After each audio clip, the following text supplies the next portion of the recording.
जय महाकाल दोस्तों, कैसे हैं आप सभी लोग। आशा करता हूं आप सभी लोग स्वस्थ होंगे। आज हम आप लोगों के लिए लेकर आए हैं एसएससी सीएचएसएल 2024 का रीजनिंग एनालिसिस।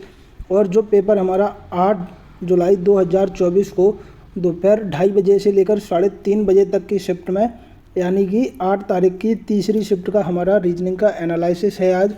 और ये हमारा 23वां वीडियो है। इससे पहले हमारे 22 वीडियो और आ चुके हैं।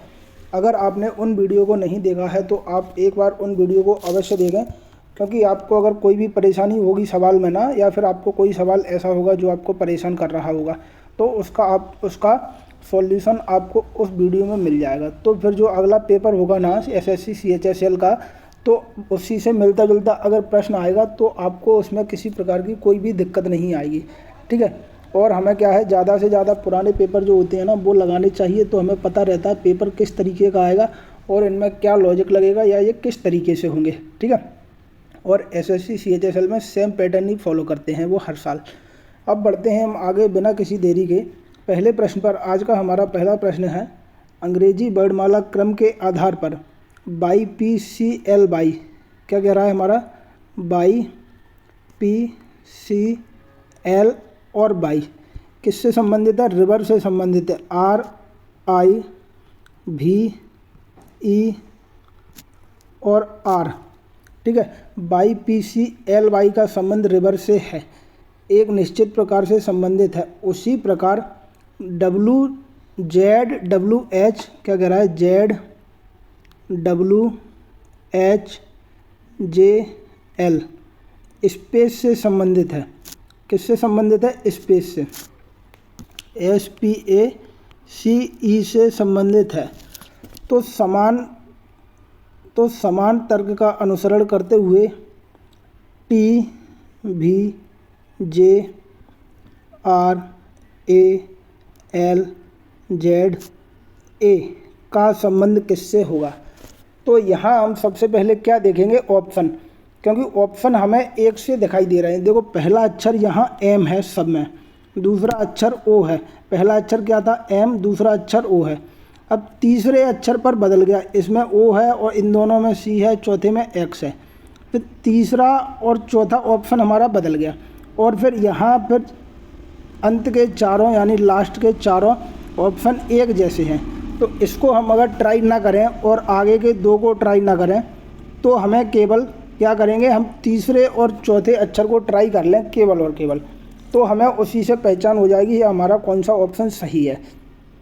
तो अब इसमें नियम देख लेते हैं हम। नियम हमारा क्या लग रहा है, यहाँ हमारे पास क्या है, इनके हम सबसे पहले वर्णमाला क्रम के नंबर लिखेंगे क्रम के अनुसार। बाई का क्रम है हमारे पास 25।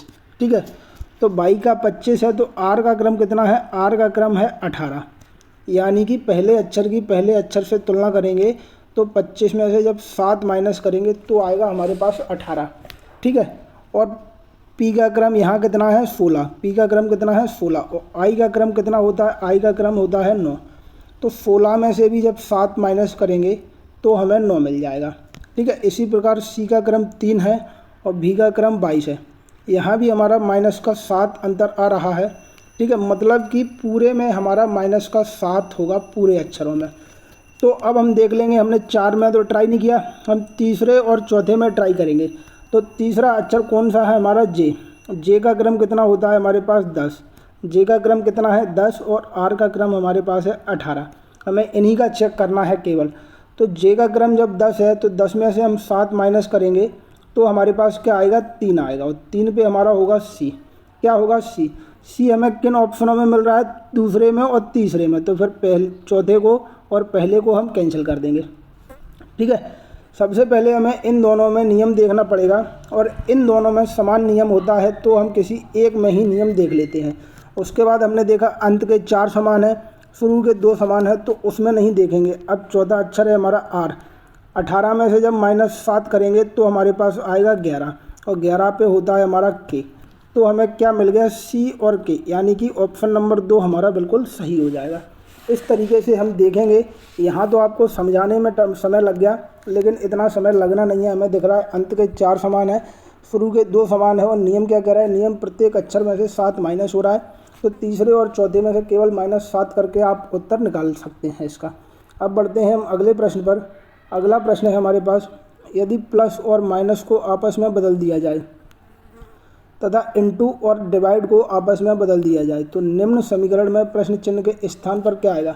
समीकरण है हमारे पास 61 यानी कि 61, उसके बाद है प्लस, प्लस को बदलना है हमें माइनस से, माइनस करेंगे हम 80 का, 80 के बाद है माइनस, माइनस को करेंगे हम प्लस, प्लस हमारा हो गया 48, 48 के बाद है गुणा, गुणा को हमें बदलना है भाग से, भाग करेंगे हम 3 का, फिर है भाग, भाग को फिर हम बदल देंगे गुणा से, गुणा कर देंगे 5 का। जब भाग और गुणा एक ही संख्या के मध्य हों तो सबसे पहले हम करेंगे भाग, तो जब भाग करेंगे तो 48 में 3 का भाग लगाएंगे तो मिलेगा हमें 16, और 5 का गुणा करेंगे तो हमें मिल जाएगा 80। कितना मिल गया, इधर का मान 80। अब ये वाला मान है हमारा 61 माइनस का 80 और प्लस का 80, ठीक है। तो माइनस का 80 और प्लस का 80 कैंसिल हो गया, बचा हमारा 61, यानी कि ऑप्शन नंबर 3 सही हो जाएगा। अब बढ़ते हैं हम अगले प्रश्न पर। अगला प्रश्न है हमारे पास, दी गई आकृति के उस सही दर्पण प्रतिबिंब को चुनिए जो नीचे दर्शाए गए अनुसार दर्पण को mn पर रखने पर बनेगा। mn हमारे पास एक दर्पण है, इसका दर्पण प्रतिबिंब निकालने के लिए लेफ्ट वाला अक्षर हमारा राइट में पहुंच जाएगा और राइट वाला हमारा लेफ्ट में आ जाएगा। तो सबसे पहले हमारे पास आएगा ए, ठीक है। तीसरे ऑप्शन में हमारा ए बिल्कुल सही दिया है तो इसको गलत कर देंगे हम, और पहले ऑप्शन में ए हमारा जल प्रतिबिंब दिया है तो इसको हम कैंसिल कर देंगे। बच्चे हमारे पास 2 और 4, 2 और 4 में ए के बाद आएगा डी, डी आएगा तो दोनों में सही है, फिर आएगा 4, 4 भी सही है दोनों में, फिर आएगा 3, 3 हमारी दूसरे वाले ऑप्शन में बिल्कुल सही दिया है तो इसको गलत कर देंगे क्योंकि हमें दर्पण प्रतिबिंब चाहिए। तो ऑप्शन नंबर 4 सही हो जाएगा बिल्कुल हमारा, क्योंकि इसमें सारे अक्षर दर्पण प्रतिबिंब में दिए हुए हैं। अब बढ़ते हैं अगले प्रश्न पर। अगला प्रश्न है हमारा, दी गई आकृति में कितने त्रिभुज हैं। हमारे पास एक आकृति दी है, इसमें हमें त्रिभुजों की संख्या निकालनी है कि दी गई आकृति में कुल कितने त्रिभुज हैं। तो यहाँ हम देखेंगे सबसे पहला त्रिभुज हमारा बन रहा है 1, ठीक है, एक त्रिभुज बन गया हमारे पास। फिर हमारे पास बनेगा दूसरा त्रिभुज, तो 2 त्रिभुज हो गए हमारे पास। फिर बनेगा हमारे पास 3, कौन सा त्रिभुज बनेगा, ए बन जाएगा हमारा तीसरा त्रिभुज, ठीक है, तीसरा त्रिभुज बन गया। इसके बाद हमारा बनेगा चौथा त्रिभुज, ए हमारा बन गया चौथा त्रिभुज। इसके बाद हमारे पास एक त्रिभुज और बन रहा है, एक त्रिभुज हमारा एक छोटा वाला बन रहा है इसके बीच में। तो कुल कितने त्रिभुज हो गए, 1 2 3 4 और ये 5, कुल त्रिभुजों की संख्या आ गई 5। ऑप्शन नंबर 1 बिल्कुल सही है। अब बढ़ते हैं अगले प्रश्न पर। अगला प्रश्न है हमारे पास, विकल्पों में दी गई उस आकृति को पहचानिए जिसे प्रश्न चिन्ह के स्थान पर रखने पर श्रृंखला तार्किक रूप से पूरी हो जाएगी। हमारे पास 4 आकृतियां दी हैं, इन चारों आकृति में हमें देखना है क्या नियम लग रहा है और फिर उसके बाद प्रश्न चिन्ह पर कौन सी आकृति आएगी। तो यहाँ हम देख रहे हैं प्लस है और एक डॉट है, तो प्लस हमारा अगला पहुँच रहा है और डॉट हमारा यहाँ से अगला पहुँच गया, ठीक है। फिर प्लस हमारा यहाँ से यहाँ आ गया, फिर अगले वाले में प्लस यहाँ से यहाँ आ गया, तो अगले वाले में जो प्लस होगा ना वो हमारा यहाँ आएगा और ये डॉट हमारा यहाँ पहुँच जाएगा। तो फिर हमारे ऑप्शन नंबर 3 में बिल्कुल सही पोजीशन दी है, तो हम कह देंगे ऑप्शन नंबर 3 हमारा बिल्कुल सही है। अब बढ़ते हैं हम अगले प्रश्न पर। अगला प्रश्न है हमारे पास, उस विकल्प आकृति का चयन कीजिए जिसमें दी गई आकृति x उसके भाग के रूप में निहित है, गुणन की अनुमति नहीं है। इस सवाल में क्या होता है, ये जो आकृति दी है ना हमारे पास, ये आकृति हमें इन 4 ऑप्शनों में देखनी होती है किस ऑप्शन में हमारी आकृति छुपी हुई है। तो क्योंकि ये जो आकृति होती है ना वो छुपी हुई आकृति होती है और वो आपको कंडीशन देता है कि गुणन की अनुमति नहीं है, यानी कि ऑप्शनों को घुमाने की आपको अनुमति नहीं है, केवल जैसे ऑप्शन दिए हैं वैसे ही ऑप्शन में से आपको हाइड आकृति को पहचानना है। तो यहाँ हम देखेंगे हमारा ऑप्शन नंबर 1 बिल्कुल सही हो रहा है, क्योंकि इस तरीके से आकृति पहले ऑप्शन में ही बन रही है, ठीक है। आप लोग खुद देखिएगा, पहले ऑप्शन में हमारी प्रश्न आकृति बन रही है तो पहला ऑप्शन हमारा बिल्कुल सही हो जाएगा, ठीक है। इस तरीके से इसको हम चेक करते हैं। बढ़ते हैं अब अगले प्रश्न पर। अगला प्रश्न है हमारे पास, a इंटू बी का अर्थ है a b की माँ है, a भाग b का अर्थ है a b का पुत्र है, a प्लस b का अर्थ है a b का पति है और a माइनस b का अर्थ है a b की बहन है। ऊपर दिए गए गणितीय संकारकों के समान अर्थ का उपयोग करते हुए ज्ञात करें कि d plus e into f minus g में f का d से क्या संबंध है। इस सवाल में आप लोगों को कुछ नहीं करना है, सबसे पहले तो d और e में संबंध निकालना है। संबंध कैसे निकालेंगे, बीच में जो चिन्ह दिया है इसका संबंध देखेंगे, प्लस का मतलब यहाँ है पति, ठीक है। तो डी हो जाएगा हमारा ई का पति, डी कौन हो गया, डी हो गया हमारा ई का पति। तो डी को कर देंगे हम प्लस, ई को कर देंगे माइनस, बीच में लिख देंगे हम हस्बैंड यानी कि एच। फिर हम निकालेंगे ई और एफ में संबंध। ई और इस एफ में संबंध कैसे निकलेगा, बीच में इनटू के चिन्ह से, इनटू का मतलब यहाँ है माँ, ठीक है, यानी कि ई एफ की माँ है। तो ई एफ की कौन हो गई, माँ। एफ के बारे में पता नहीं है तो बीच में हमारा क्या हो जाएगा, मदर, ठीक है। फिर एफ और जी के बारे में निकालेंगे। इन दोनों के बीच का संबंध निकालने के लिए माइनस का उपयोग करेंगे। माइनस का हमारा मतलब है यहाँ पर बहन, तो एफ जी की बहन हो जाएगी, क्या हो जाएगा, एफ जी की बहन हो जाएगी। तो माइनस, बीच में लिख देंगे हम एस यानी कि सिस्टर। अब वो हमसे पूछ रहा है एफ का डी से क्या संबंध है, एफ डी की कौन है। तो एफ डी की हमें दिख रहा है, एफ की माँ कौन है, ई, और ई का पति कौन है, डी। तो फिर डी कौन हो जाएगा, पिता यानी कि फादर, और एफ डी की कौन हो जाएगी, पुत्री। ऑप्शन नंबर 3 हमारा बिल्कुल सही हो जाएगा। इस तरीके से इसको हम हल करेंगे। अब बढ़ते हैं हम अगले प्रश्न पर। अगला प्रश्न है हमारे पास, अक्षरों के उस संयोजन का चयन कीजिए जिसे दी गई श्रृंखला के रिक्त स्थानों में क्रमिक रूप से रखने पर श्रृंखला पूरी हो जाएगी। यहाँ हमारे पास एक श्रृंखला दी है। इस श्रृंखला में हम क्या करते हैं, सबसे पहले तो कुल अक्षरों की संख्या निकालते हैं। तो कुल अक्षर यहाँ पर हमारे हो रहे हैं 16। कितने अक्षर हो रहे हैं, 16। तो 16 अक्षरों को क्या करेंगे हम, 4-4 अक्षरों के 4 भागों में बांट देंगे इसको। तो पहला हम तोड़ेंगे यहाँ से, ठीक है, फिर हमारा आएगा यहाँ, फिर यहाँ। अब इसको लिखते कैसे हैं, सबसे पहले लिखेंगे हम पहला कॉलम जेड, वाई, डैश और डब्लू। इसके बाद लेंगे हम दूसरा जेड, टी, एक्स, फिर डैश। फिर तीसरा आएगा हमारा जेड, डैश, एक्स और यू। फिर अंत में बचा हुआ हम चौथा लिखेंगे डैश, जे, एक्स और टी। अब हमें यहाँ देखना होता है एक नियम।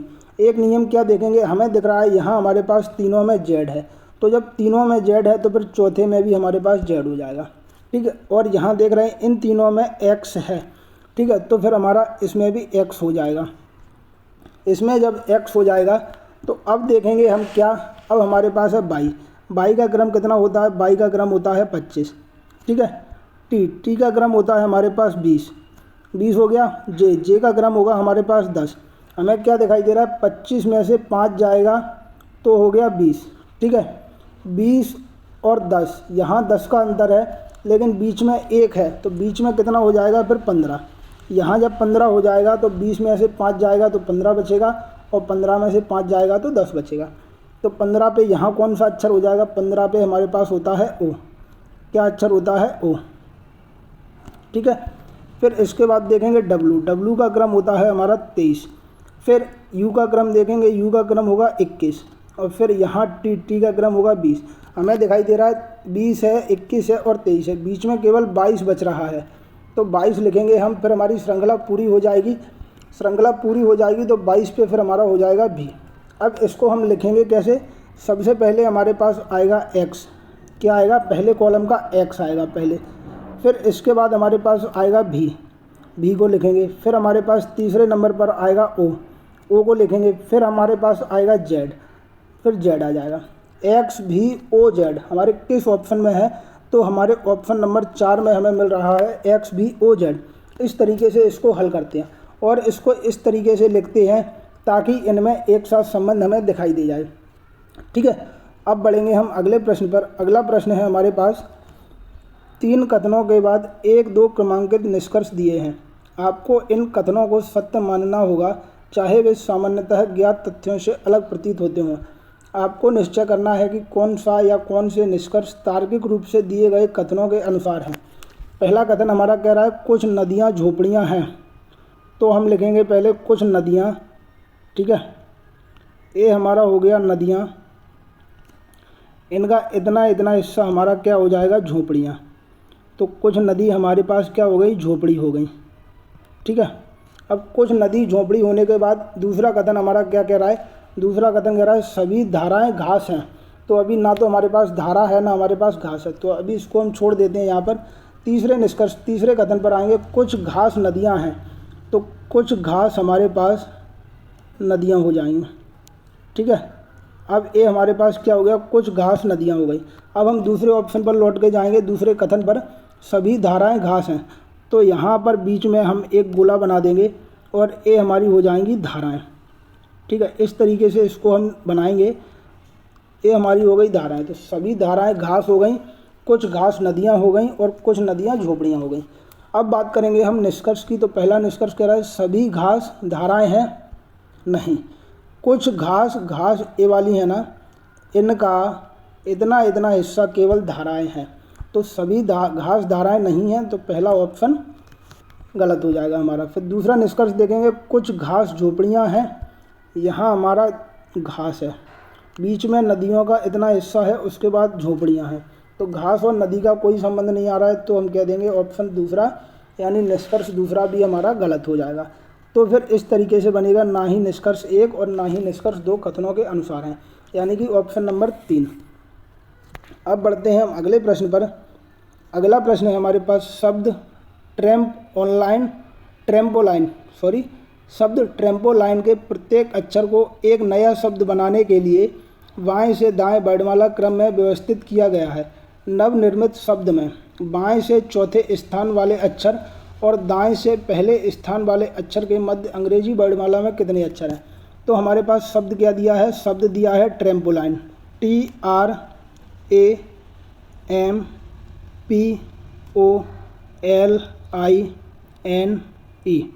अब इसको हमें सबसे पहले क्या करना है, सबसे पहले इसको वर्णमाला के क्रम में व्यवस्थित करना है, बाएं से दाएं। वर्णमाला हमारी बाएं से दाएं यानी कि ए से लेकर जेड तक लिखी जाती है।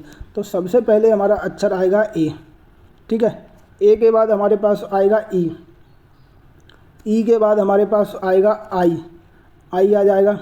आई के बाद फिर आएगा हमारा एल, एल आ गया हमारे पास। एल के बाद अब आएगा हमारे पास एम, क्या आएगा एम, एम के बाद आएगा एन। इस तरीके से इसको हम व्यवस्थित करते हैं। एन के बाद आएगा ओ, ओ आ गया। ओ के बाद फिर आएगा पी, तो पी आ जाएगा हमारा यहाँ पर। पी के बाद आएगा आर, आर हमारा यहाँ आ गया। फिर बचा हुआ हमारा टी यहाँ आ गया। अब वो क्या कह रहा है हमसे, बाएं से चौथे स्थान वाले अक्षर। तो बाएं से चौथा अक्षर कौन सा है, हमारा एल। ठीक है, और दाएं से पहले स्थान वाले अक्षर, दाएं से पहला अक्षर कौन सा है, हमारा टी। तो एल और टी के बीच में अंग्रेजी वर्णमाला में कुल कितने अक्षर होते हैं? ठीक है, तो कुल अक्षरों की संख्या निकालने के लिए हम क्या करेंगे, एल का सबसे पहले क्रम लिखेंगे। एल का क्रम 12, टी का क्रम हो जाएगा हमारे पास 20। अब हम बड़े में से छोटे को माइनस कर देंगे, तो 20 में से जब हम 12 माइनस करेंगे तो हमारे पास बचेगा कितना, 8। और 8 में से हम 1 माइनस और कर देंगे, तो हमारे पास इन दोनों के बीच में कुल अक्षरों की संख्या आ जाएगी 7। ठीक है, आप चाहें तो ABCD क्रम में भी उनको चेक कर सकते हैं। तो L और T के बीच में कुल अक्षरों की संख्या हो जाएगी 7, ऑप्शन नंबर 4। बढ़ते हैं अब अगले प्रश्न पर।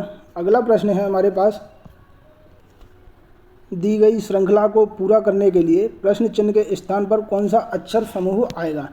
अब यहाँ क्या करेंगे, हम पहले अक्षर की पहले अक्षर से तुलना करेंगे, फिर यहाँ दूसरे की तीसरे के पहले अक्षर से, फिर तीसरे श्रृंखला की तीसरे समूह जो होगा ना, उसकी चौथे समूह की पहले अक्षर से तुलना। तो पहला अक्षर है हमारे पास के का क्रम कितना होता है, 11। फिर है एल, एल का क्रम कितना होता है, 12। फिर है हमारे पास प्रश्नवाचक चिन्ह। ठीक है, फिर है हमारे पास क्यू, क्यू का क्रम होगा 17।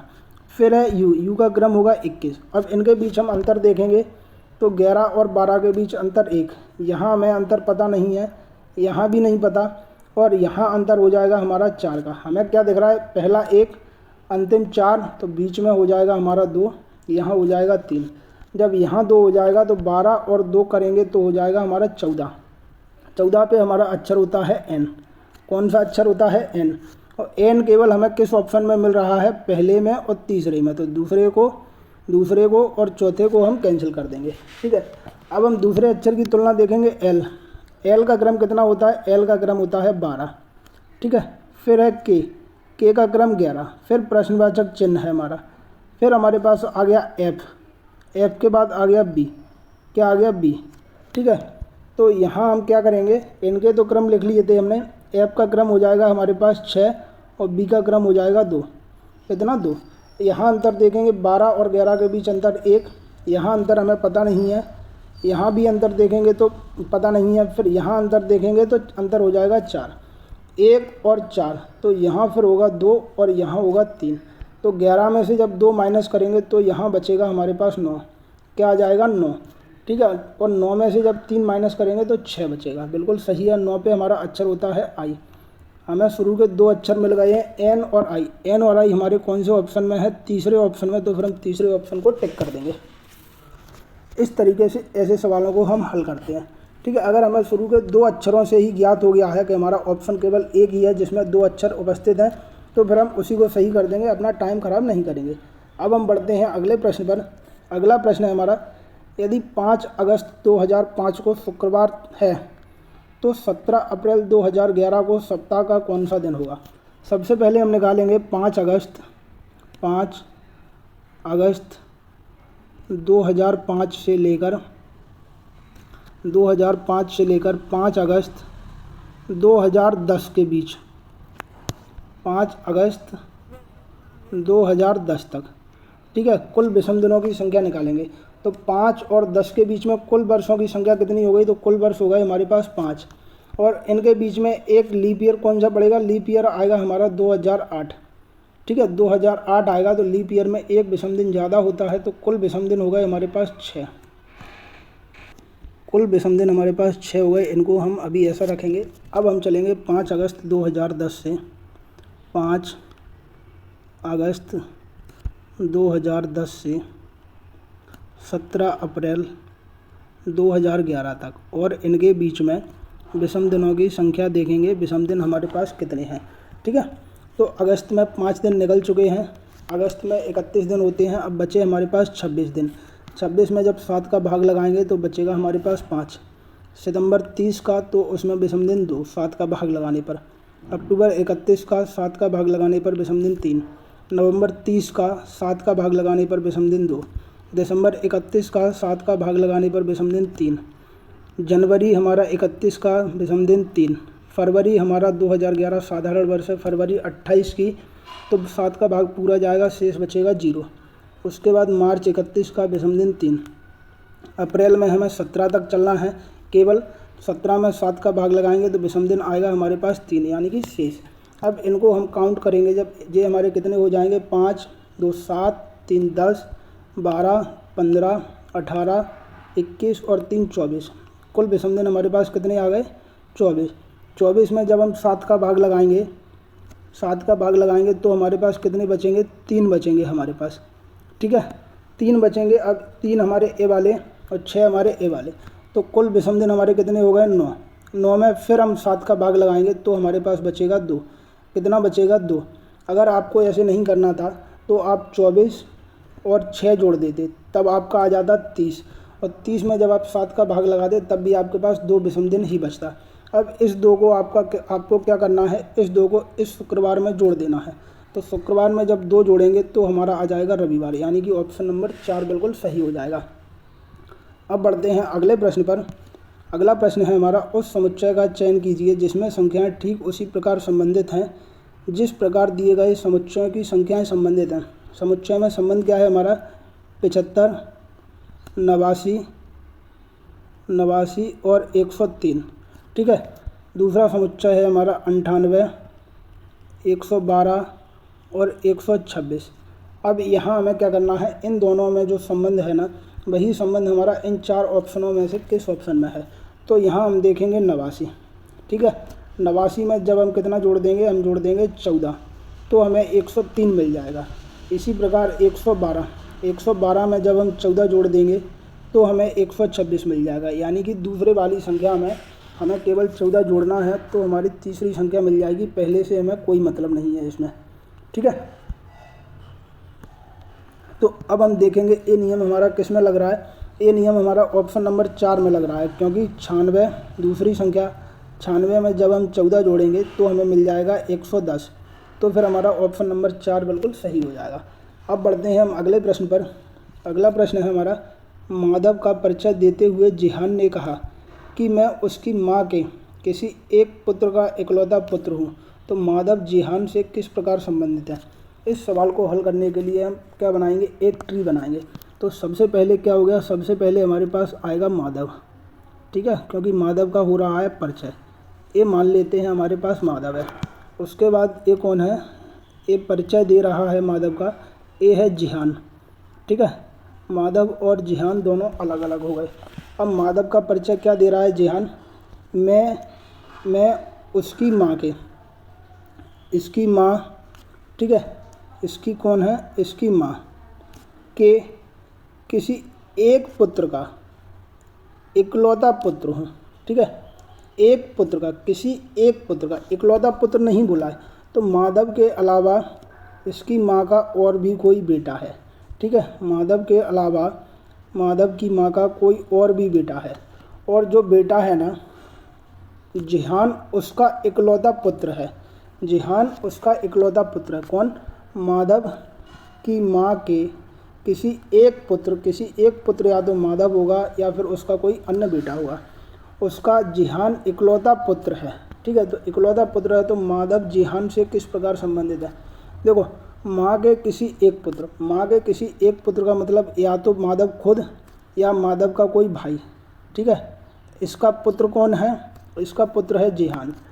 तो फिर माधव जिहान से किस प्रकार संबंधित, तो माधव जिहान का या तो पिता हो जाएगा या फिर चाचा हो जाएगा। तो ऑप्शन नंबर 3 हमारा बिल्कुल सही हो जाएगा, ठीक है।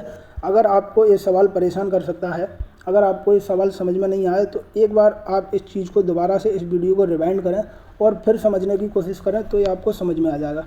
या फिर आपके जो घर के ब्लड रिलेशन है, आपसी संबंध है ना, उन पे ये माधव और जिहान को फॉलो करके देखें तो आपको समझ में आ जाएगा कि इसका उत्तर क्या होगा। अब बढ़ते हैं हम अगले प्रश्न पर।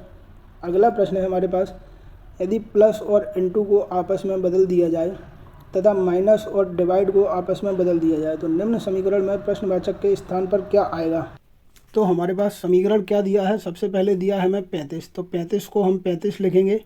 उसके बाद दिया है हमें इंटू को हमें बदलना है प्लस से, तो प्लस करेंगे हम 16 का, 16 के बाद फिर प्लस है तो प्लस को यहाँ बदल देंगे हम इंटू के साथ।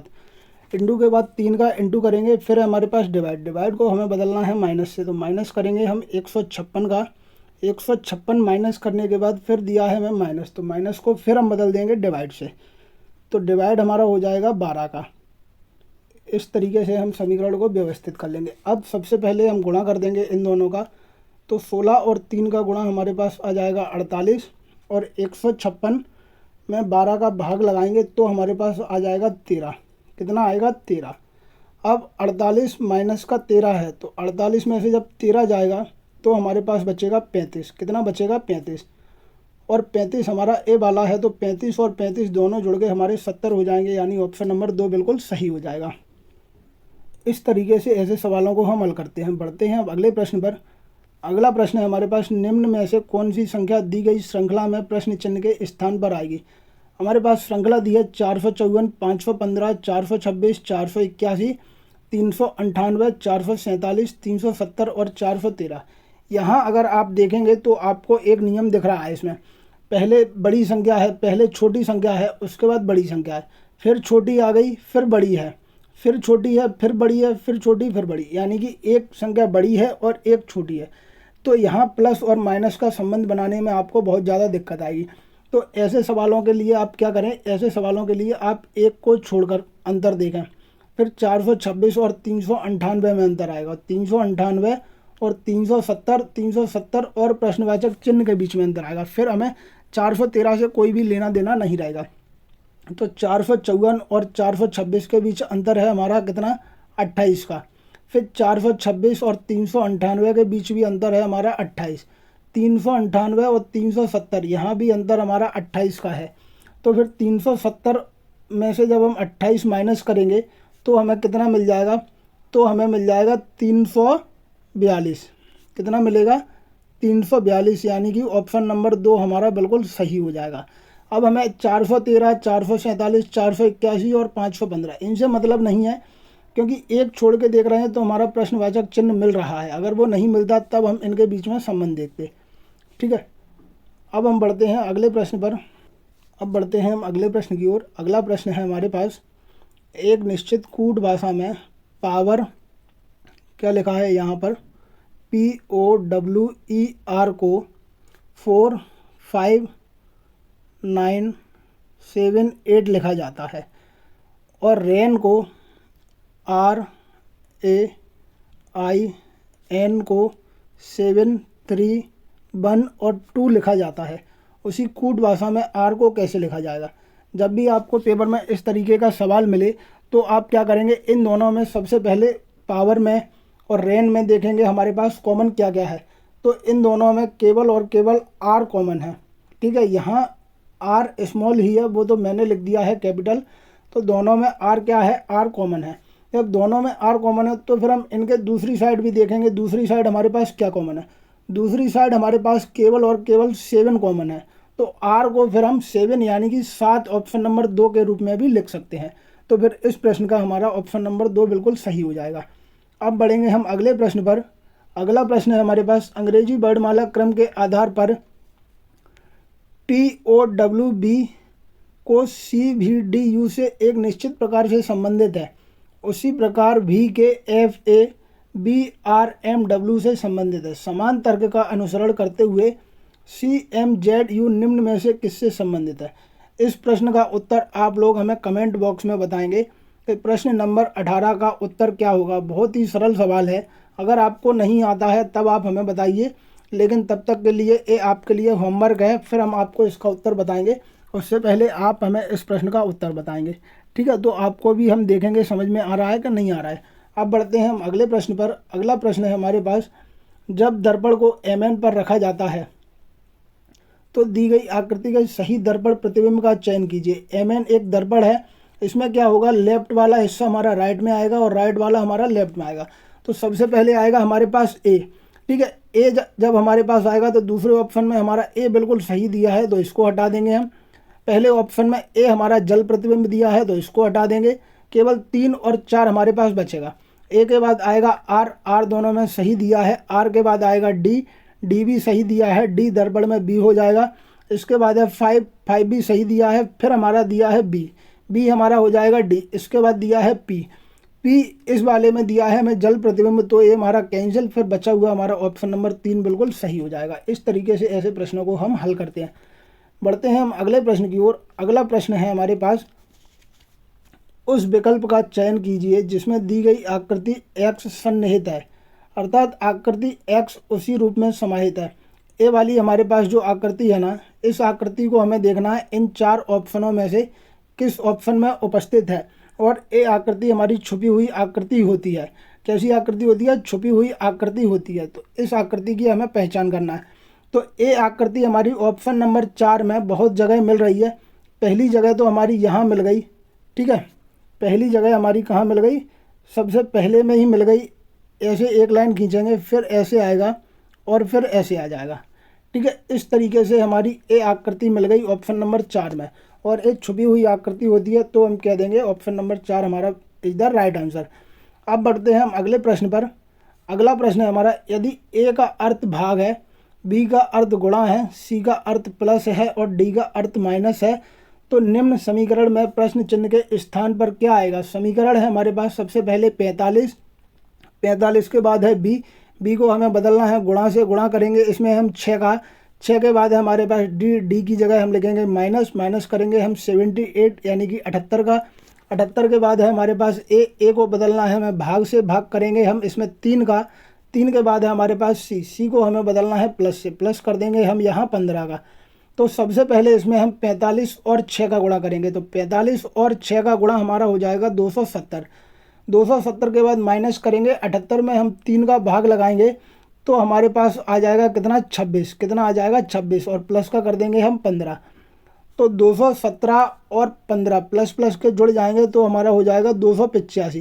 कितना? 285। इसमें से 26 को हम माइनस कर देंगे, तो 26 को जब हम माइनस करेंगे तो हमारे पास 259 यानी कि ऑप्शन नंबर 4 आ जाएगा। कितना आएगा इसका उत्तर? 259, ठीक है। इस तरीके से ऐसे सवालों को हम हल करते हैं, केवल हमें चिन्हों को बदलना होता है। अब बढ़ते हैं हम अगले प्रश्न पर। अगला प्रश्न है हमारे पास, दी गई श्रृंखला में प्रश्न चिन्ह के स्थान पर क्या आना चाहिए? श्रृंखला क्या दी है हमारे पास? 12 है, उसके बाद 16 है, 16 के बाद हमारे पास 25 है, 25 के बाद 41 है और 41 के बाद 66 यानी कि 66 है। फिर है हमारा प्रश्नवाचक चिन्ह। ऐसे सवालों में हम क्या है, सबसे पहले अंतर निकालते हैं। 12 और 16 के बीच में अंतर है हमारा 4 का। 16 और 25 के बीच अंतर है हमारा 9 का। 25 और 41 के बीच में अंतर आ रहा है 16 का। फिर 41 और 66 के बीच में अंतर आएगा हमारा 25 का। ठीक है, अब हमें क्या दिखाई दे रहा है, ए हमारा हो गया 2 का वर्ग, ए हमारा हो गया 3 का वर्ग, ए हमारा हो गया 4 का वर्ग और 25 हमारा हो गया 5 का वर्ग। सीरीज एक क्रम में बन रही है तो अगली संख्या हो जाएगी फिर हमारी 6 का वर्ग। 6 का वर्ग कितना होता है, 36।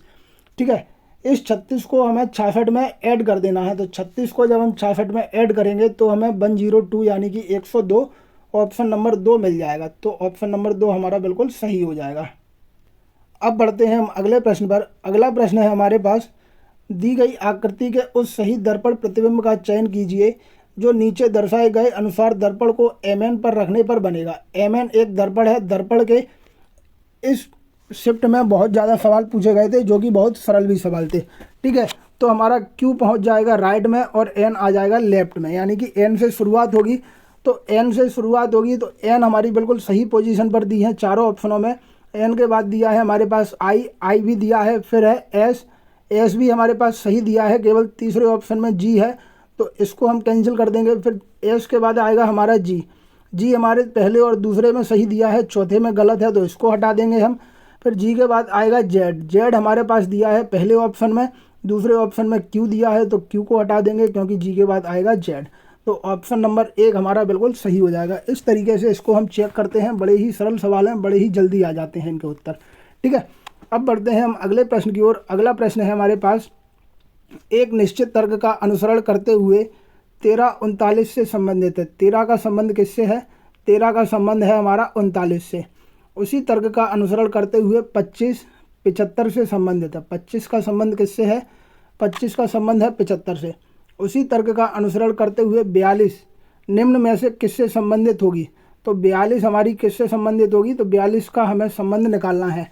ठीक है, तो यहाँ हम देखेंगे 13 को 3 से गुणा करेंगे तो हमें मिल जाएगा 39। इसी प्रकार 25 को जब हम 3 से गुणा करेंगे तो हमें मिल जाएगा 75। तो फिर 42 को 3 से गुणा करने से कौन रोक रहा है हमें, तो 42 में जब 3 का गुणा करेंगे तो हमें मिल जाएगा 126 और हमारा उत्तर प्राप्त हो जाएगा। ठीक है, ऑप्शन नंबर 3 बिल्कुल सही हो जाएगा। अब बढ़ते हैं हम आज के अगले और अंतिम प्रश्न की ओर।